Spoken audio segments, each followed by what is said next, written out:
एक दिन की बात है, धूप से रोशन और खुशियों से भरपूर सुबह थी। हमारे वही शरारती लपड़ी जैसे लंबे हल्के नारंगी रंग के दोस्त, जिनकी बड़ी बड़ी भूरी आंखें और घूमते हुए लंबे हाथ पांव हैं। जी हाँ, वही। आज कुछ नया सोच रहे थे। अचानक उनके दिमाग में एक बहुत बड़ा ख्याल आया। उन्होंने अपने लकड़ी जैसे माथे पर हाथ मारा और कहा, अंडे बहुत कमज़ोर होते हैं, उन्हें जम जाना चाहिए। अगले ही लम्हे वो बावर्ची खाने में जा पहुंचे और बहुत संजीदगी से एक अंडे को हाथों में उठाया। अंडा हैरान लेकिन खामोश। टंग टंग ने इस अंडे के साथ ऐसा सलूक किया जैसे वो जिम का नया मेंबर हो।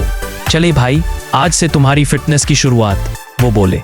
फिर उन्होंने अंडे के नन्हे हाथों में छोटे छोटे सुर्ख रंग के डंबल थमा दिए।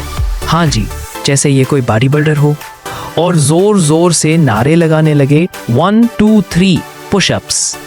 अंडा कुछ करने की कोशिश करता, थोड़ा लड़खड़ाता और फिर फिसल कर जमीन पर गिर गया। थप, अंडा टूट गया। सफेद और जर्दी जमीन पर फैल गई। कमरे में सन्नाटा छा गया। सब हैरान और परेशान। कोई हंसने लगा, कोई बस मुंह खोले देखता रह गया। लेकिन टंग टंग, वो तो कहे लगा रहे थे जैसे कुछ खास फतह हासिल कर ली हो। उन्होंने एक आंख मारी और ऐलान किया, ये तो सिर्फ वार्म अप था। और दोस्तों, इसी दिन से वो फिटनेस का गुरु बन गया, अंडा जिम मास्टर। सोशल मीडिया पर उसकी वीडियो वायरल हो गई। लोग हंस हंस कर लौटपुट हो गए। आखिर में टंग टंग ने एक बोर्ड लटकाया जिस पर लिखा था, कमजोर दिल वाले अंडे ना आए।